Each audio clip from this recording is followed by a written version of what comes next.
بسم اللہ الرحمن الرحیم۔ اللہ تبارک و تعالیٰ کے عظیم نام سے آغاز کرتے ہیں جو بہت مہربان نہایت رحم والا ہے۔ درس بخاری کا سلسلہ جاری ساری ہے، 1222ویں حدیث پاک پر پہنچے ہیں۔ حضرت ابو ہریرہ رضی اللہ تعالی عنہ بیان کرتے ہیں کہ رسول اللہ صلی اللہ علیہ وسلم نے ارشاد فرمایا کہ جب نماز کی اذان دی جاتی ہے تو شیطان ہوا خارج کرتا ہوا پیٹھ پھیر کر بھاگتا ہے حتیٰ کہ وہ اذان نہیں سنتا، اتنی دور بھاگ جاتا ہے کہ اذان کی آواز اس کو نہ آئے۔ پھر جب مؤذن خاموش ہو جاتا ہے، یعنی اذان پوری ہوتی ہے تو پھر آ جاتا ہے۔ پھر جب اقامت کہی جاتی ہے تو پھر پیٹھ پھیر لیتا ہے، یعنی پھر بھاگ جاتا ہے۔ پھر جب مؤذن خاموش ہو جاتا ہے تو پھر آ جاتا ہے۔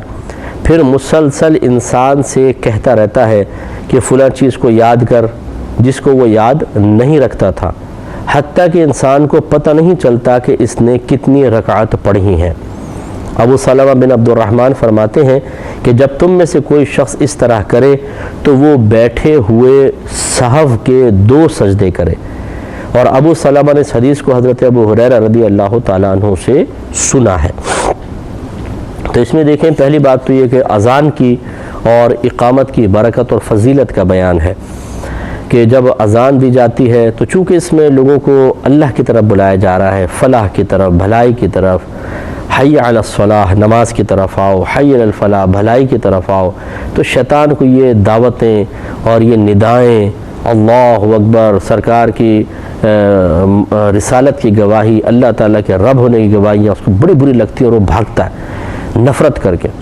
تو گویا کہ اس کو چوٹ لگتی ہے، اس کو تکلیف ہوتی ہے بہت زیادہ، پھر آ جاتا ہے، پھر اقامت سے بھاگتا ہے۔ اس کا مطلب یہ ہوا کہ اگر ہم یہ چاہتے ہیں کہ شیطان کو بھگائیں تو کلمات اذان اس کے لیے مجرب ہے، بہترین چیز ہے۔ اسی لیے ہمارے علماء و فقہاء نے قبر کے پاس کھڑے ہو کر اذان دینے کو جائز قرار دیا ہے۔ یاد رکھیں کہ اذان ضروری نہیں ہے کہ نماز کے لیے دی جائے۔ جو بچے کے کان میں اذان دی جاتی ہے وہ کیوں دی جاتی ہے؟ برکت کے لیے دی جاتی ہے جب بچہ پیدا ہوتا ہے۔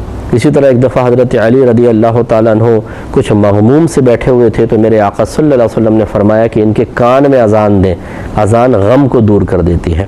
ایسی بعض روایات میں آیا کہ اگر آندھی طوفان و اذان دی جائے تو آندھی طوفان رک جاتا ہے۔ تو اس لیے ہمارے علماء نے فرمایا کہ مردہ جب قبر کے اندر ہوتا ہے، فرسٹ ٹائم گیا ہے، وحشت ہوتی ہے، گھبراہٹ ہوتی ہے، پھر شیطان بھی بہکانے کے لیے منکر نکیر کے سوالات کے جوابات کے وقت آ سکتا ہے، اور پھر خدا نخواستہ آگ کے آثار بھی ہو سکتے ہیں، عذاب کے آثار۔ تو اذان سے آگ بھی بجھ جاتی ہے۔ یاد رکھیں جہاں آگ جلے بہت زیادہ تو وہاں کوئی شخص اذان دے۔ اس لیے فقہاء نے فرمایا کہ مردے کو وحشت بھی ہے، غم میں ہے، آگ کا بھی اندیشہ ہے، منکر نکیر کا خوف اور دہشت بھی ہے، اور شیطان کی مداخلت کا اندیشہ بھی ہے۔ تو اذان دیں گے تو یہ تمام چیزوں سے اس کو سکون ملے گا۔ اس لیے اذان دینا اچھا ہوتا ہے۔ میں کچھ کو فرض یا واجب نہیں کہہ رہا ہوں، لیکن اگر دیں تو یہ کوئی منع بھی نہیں ہے۔ اور یہ اذان سمجھ لیں کہ ذکر الہی ہے۔ جب ہم نماز کے لیے دے رہے ہوتے ہیں تو اس کو اعلام کہا گیا، خبر دینا کہ بھئی نماز کا ٹائم ہو گیا ہے۔ اقامت اس لیے ہوتی ہے کہ جماعت کی خبر دے رہے ہیں۔ لیکن جب ہم ویسے اذان پڑھ رہے ہوتے ہیں عام اس سے ہٹ کر، تو ایک ذکر الہی ہے، اور ذکر الہی خود قبر پر کھڑے ہو کر کرنا نبی کریم صلی اللہ علیہ وسلم سے ثابت ہے۔ تو اس لیے اذان دینے میں شرعاً کوئی حرج نہیں ہے، شیطان بھاگ جاتا ہے۔ تو اچھا، دوسری بات یہ کہ اذان سے نفرت کون کرتا ہے؟ جی شیطان کرتا ہے۔ اقامت سے نفرت کون کرتا ہے؟ شیطان کرتا ہے۔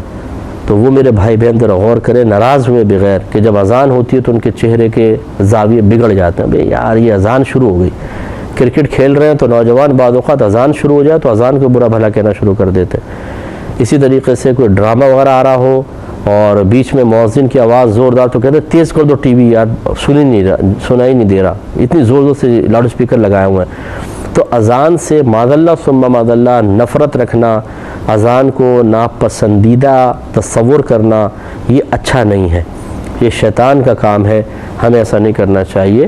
ہاں یہ الگ بات ہے کہ بعض اوقات مؤذن حضرات جو ہوتے ہیں یہ اذان دینا سیکھتے نہیں ہیں۔ آواز تو چلیں جیسی اللہ نے دی ہے، لیکن آخر آدمی سیکھ لے تھوڑا سا کس طرح اچھی خوبصورت اذان دی جاتی ہے، وہ نہیں کرتے ہیں۔ اور اس کے بعد فرمایا گیا کہ پھر جب اقامت ختم ہو جاتی ہے آدمی نماز شروع کر دیتا ہے، اب شیطان آ جاتا ہے اور مختلف چیزیں یاد دلاتا ہے جو اس کو پہلے یاد نہیں ہوتی ہے۔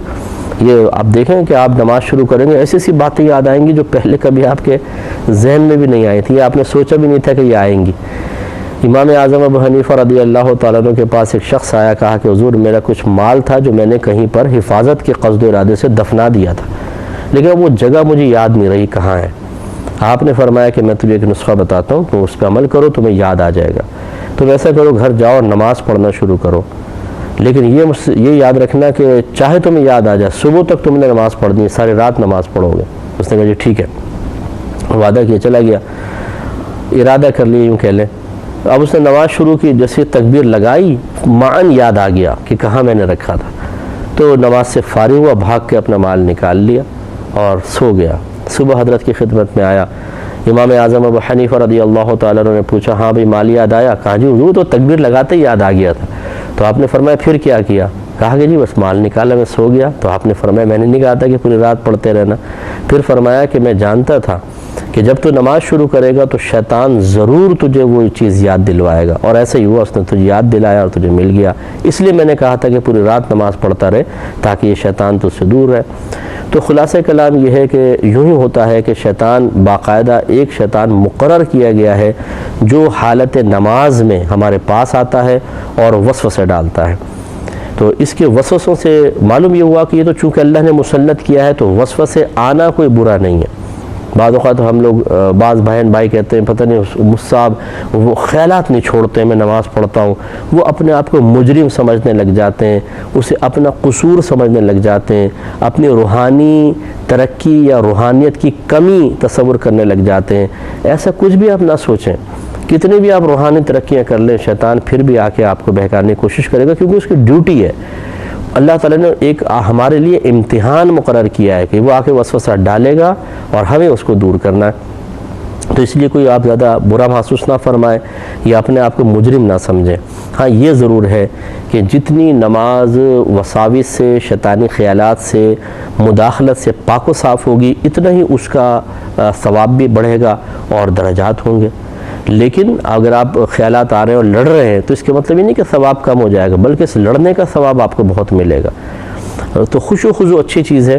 اس کا شیطانی وساوس کو دور کرنے کا میں ایک طریقہ عرض کرتا ہوں آپ کو، جو حدیثوں سے ہی اخذ شدہ ہے، کہ پہلی چیز تو یہ کہ جب آپ کھڑے ہو جائیں تو یوں تصور کریں کہ آپ پل صراط پہ کھڑے ہو گئے ہیں، اللہ تبارک و تعالیٰ کی خصوصی رحمت آپ کی طرف متوجہ ہے، سیدھی جانب آپ کے جنت ہے، بائیں جانب دوزخ ہے، اور موت آپ کے پیچھے کھڑی ہوئی ہے۔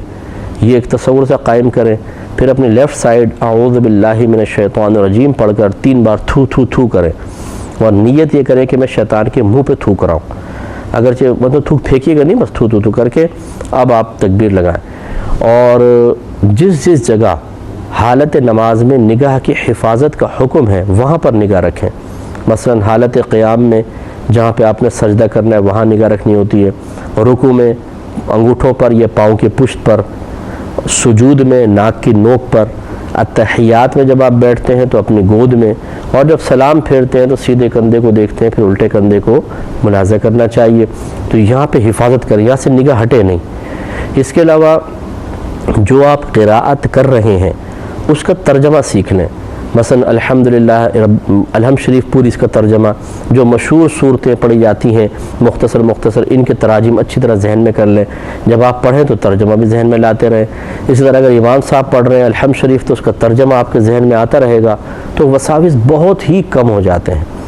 اچھا، پھر بھی اگر آئیں تو لڑتے رہیں، اور اس لڑنے سے آپ کا ثواب کم نہیں ہوگا بلکہ ثواب بڑھتا رہے گا۔ اس کے بعد انہوں نے فرمایا کہ اس شخص کو یاد نہیں رہتا کہ اس نے کتنے رکعت پڑھی ہیں، تو بعض اوقات ایسا ہوتا ہے کہ ہم باقی بھول جاتے ہیں کہ 3 ہیں یا 4 ہیں۔ انہوں نے فرمایا جب ایسا ہو تو آخر میں سجدہ سہو کر لیں۔ احناف یہ کہتے ہیں کہ مطلقاً اس پہ سجدہ سہو نہیں ہوتا، بلکہ اس میں 2 صورتیں ہیں۔ نمبر 1، اگر آپ سوچنے میں اتنی دیر ٹھہرے رہے کہ 3 بار سبحان اللہ کی مقدار دیر ہو گئی تو پھر آخر میں سجدہ سہو ہے۔ دوسرا یہ ہے کہ آپ کو یاد نہیں آ رہا کہ 3 ہیں یا 4، اور دل بھی کسی ایک طرف مائل نہیں ہو رہا، مثلا آپ مثلا اس میں حکم یہ ہوتا ہے جب 3 یا 4 یا 2 یا 3 میں شبہ پیدا ہو تو اپنے دل سے سوال کریں کہ کتنی ہوں گی۔ اگر دل مطمئن ہو جائے کہ ہاں 2 ہیں 3 نہیں، یا 3 ہیں 4 نہیں، یا یہ چوتھی ہے تیسری نہیں ہے، تو بس پھر یہ اس پہ عمل کریں، آخر میں سجدہ سہو نہیں ہوگا۔ لیکن اگر دل مطمئن نہیں ہو رہا، یا 2 بھی ہو سکتی ہے، تیسری بھی، 3 بھی ہو سکتی ہے، چوتھی بھی، تو پھر حکم شرع یہ ہوتا ہے کہ کم والی کو اختیار کریں اور آخر میں سجدہ سہو کریں۔ مثلا 2 اور 3 میں تذبذب ہے تو اس کو دوسری مان کر پوری نماز پڑھیں، آخر میں سجدہ سہو۔ 3 اور 4 میں اگر اختلاف ہوا ہے، یعنی وسوسہ ہے، تو 3 سمجھیں، ایک اور ملائیں اس کے ساتھ، یہ بھی پڑھیں، ایک اور ملائیں، 4 پوری کریں، آخر میں سجدہ سہو کر لیں۔ تو اس طریقے سے اس صورت میں سجدہ سہو ہے کہ جب یا تو آپ سوچنے میں رک گئے اور 3 بار سبحان اللہ کی مقدار اگلا رکن ادا کرنے میں دیر ہو گئی، سجدہ سہو، یا آپ کسی ایک نتیجے پر نہیں پہنچ پائے، 2 آپشن سامنے مسلسل ہیں، تو کم والے کو اختیار کر کے آخر میں سجدہ سہو کر لیجئے۔ اگلی روایت کی طرف آتے ہیں، 1223 نمبر حدیث پاک ہے۔ حضرت ابو ہریرہ رضی اللہ تعالی عنہ بیان کرتے ہیں کہ لوگ کہتے ہیں کہ ابو ہریرہ بہت حدیثیں بیان کرتا ہے۔ پھر کہتے ہیں کہ میں ایک شخص سے ملا، میں نے ان سے پوچھا کہ رسول اللہ صلی اللہ علیہ وسلم نے گزشتہ رات عشاء کی نماز میں کون سی سورت پڑھی تھی؟ اس نے کہا کہ مجھے یاد نہیں ہے۔ میں نے کہا کہ کیا آپ عشاء کی نماز میں حاضر نہیں تھے؟ تو انہوں نے کہا کہ کیوں نہیں؟ تو میں نے کہا کہ لیکن مجھے گمان ہے کہ آپ نے فلاں فلاں سورت پڑھی ہے۔ تو یہ مطلب دیکھیں، اب یہ جو کہ صورت یاد نہیں رہی کہ کون سی پڑھی تھی، یہ ہوتا ہے کہ بعض اوقات انسان کی توجہ کسی اور طرف چلی جاتی ہے اور وہ اس کو یاد نہیں رہتا کہ میں نے کون سی صورت پڑھی تھی، یا فلاں امام صاحب نے کون سی صورت پڑھی تھی۔ اس کا مطلب امام صاحب اپنی صورت پڑھ رہے ہیں اور ہم ایسے غور و تفکر میں مشغول ہو جاتے ہیں کہ ہمیں پتہ ہی نہیں ہوتا کہ امام صاحب نے کون سی صورت پڑھی ہے۔ تو یہ اس مضمون کے مطابق جو باب قائم کیا اس کے موافق تھوڑا سا یہ اس میں اشارہ ہے۔ اور یہ یاد رکھیں کہ امام صاحب کے پیچھے ہمیشہ وہ لوگ ہونے چاہیے جو کم وسوسوں والے ہوں اور ان کی توجہ مکمل طور پہ نماز اور امام صاحب کی جانب ہو۔ وجہ اس کی یہ ہے کہ بسا اوقات ایسا ہوتا ہے کہ امام صاحب کو قرات بھول گئے، کوئی غلطی ہو رہی ہے، لقمہ دینا ہے، غلط جگہ بیٹھ گئے ہیں، مثلا تیسری کے بعد بیٹھ گئے حالانکہ 4 رکعت نماز پڑھ رہے ہیں تو لقمہ دینا ہوگا۔ تو وہ ایکٹیو لوگ ہونے چاہیے جن کو مسائل بھی معلوم ہوں، جن کا ذہن حاضر ہو۔ اب ایسا نہیں کہ آخر میں پچھلی صف والے کہہ رہے ہیں یار امام صاحب ایک سجدہ بھول گئے تھے اور ہم آگے کھڑے ہوئے، امام صاحب بالکل سامنے، ہم کہہ رہے ہیں ہمیں تو نہیں پتہ چلا، یعنی اتنے ہم غافل تھے کہ ہمیں امام صاحب کا ایک سجدہ ہی نکل گیا، پتہ نہیں چلا۔ تو یہ ایسا نہیں ہونا چاہیے۔ تو یہ کتاب العمل فی الصلاۃ کا باب تھا جو ختم ہوا۔ اگلا ہے کتاب الصحو، صحو کا باب۔ اس میں پہلا باب قائم کیا ہے کہ باب ما جاء فی الصحو اذا قام من رکعۃ الفریضہ، صحو کے متعلق احادیث کا باب کہ جب آدمی فرض کی 2 رکعت پڑھ کر کھڑا ہو جائے، یعنی بیٹھے نہیں بلکہ تیسری کے لیے کھڑا ہو جائے۔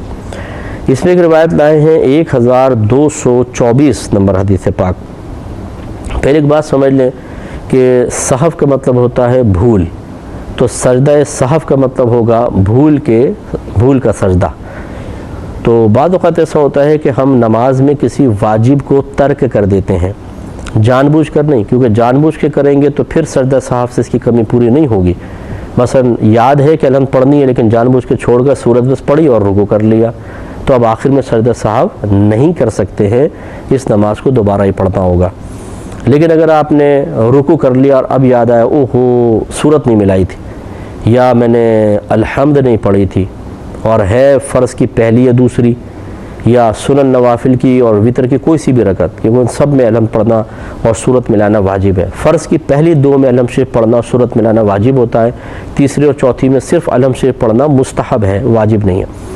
تو اس لیے اگر جہاں الحمد شریف پڑھنا سورت ملانا واجب تھا اور پڑھنا بھول گئے تو اب رکوع میں یاد آیا، اب آپ کنٹینیو رکھیں نماز کو اور آخر میں سجدہ صحو کرنا ہوگا، جس کا طریقہ یہ ہوتا ہے کہ لاسٹ میں، جس کو قاعدہ اخیرہ کہتے ہیں، جب آپ التحیات پڑھ چکیں تو سیدھی جانب سلام پھیریں گے، ایک سلام، اس کے بعد پھر 2 سجدے کریں گے، یہ سجود صحو ہوتے ہیں، پھر بیٹھیں گے، دوبارہ التحیات، پھر درود شریف، پھر دعا پڑھ کے سلام پھیر دیں گے۔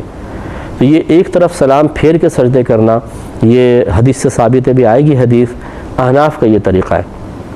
امام شافعی رحمۃ اللہ علیہ فرماتے ہیں کہ سلام نہ پھیرے، اتحیات پڑھے اور 2 سجدے کرے، پھر بیٹھ کے اتحیات وغیرہ پڑھ کے ختم کرے، کیونکہ وہ فرماتے ہیں اگر سلام پھیر دیا تو ہم تو نماز سے باہر ہو گئے، جب نماز سے باہر ہو گئے تو سجدہ سہو تو نماز کے اندر کرنا تھا نہ کہ باہر، تو پھر یہ سجدہ سہو کیسے واجب کے ترک کا کفارہ بن سکتے ہیں؟ احناف یہ کہتے ہیں کہ عقلی لحاظ سے بالکل ہی صحیح بات ہے، لیکن عبادات کے معاملات عقل سے حل نہیں ہوتے، نبی کریم صلی اللہ علیہ وسلم کے طرز عمل سے جانے جاتے ہیں۔ تو ہمارے نبی کریم صلی اللہ علیہ وسلم کا طریقہ یہ ہے، امام اعظم کے نزدیک یہی حدیث زیادہ پاورفل ہے کہ سرکار نے آخر میں سیدھی جانب سلام پھیرا ہے اور پھر آپ نے 2 سجدے کیے ہیں، تو ہم اس چیز کو اختیار کرتے ہیں۔ لیکن یاد رکھیں کہ اگر کسی نے ایک کے بجائے دونوں سلام پھیر دیے، ادھر بھی، پھر یاد آیا کہ سجدہ صاف کرنا تھا، کوئی بات نہیں، پھر بھی کر سکتے ہیں، لیکن ایک طرف سلام پھیرنا سنت مبارکہ ہے۔ اب مسئلہ دیکھیں، یہ حدیث دیکھتے ہیں، 1224 نمبر حدیث پاک ہے، حضرت عبداللہ بن بحینہ رضی اللہ تعالی عنہ بیان کرتے ہیں کہ رسول اللہ صلی اللہ علیہ وسلم نے ہمیں کسی نماز کی 2 رکعت نماز پڑھائی، پھر آپ کھڑے ہو گئے اور بیٹھے نہیں، بس نمازی بھی آپ کے ساتھ کھڑے ہو گئے۔ جب آپ نے اپنی نماز پوری کر لی تو ہم آپ کے سلام کے منتظر تھے، آپ نے سلام پھیرنے سے پہلے اللہ اکبر کہا، پھر بیٹھے ہوئے 2 صحف کے سجدے کیے، پھر سلام پھیر دیا۔ ٹائم کم ہے، میں مزید اس کو سمجھاؤں گا اور مزید اس پہ عرض کریں گے۔ وآخر دعوانا ان الحمدللہ رب العالمین۔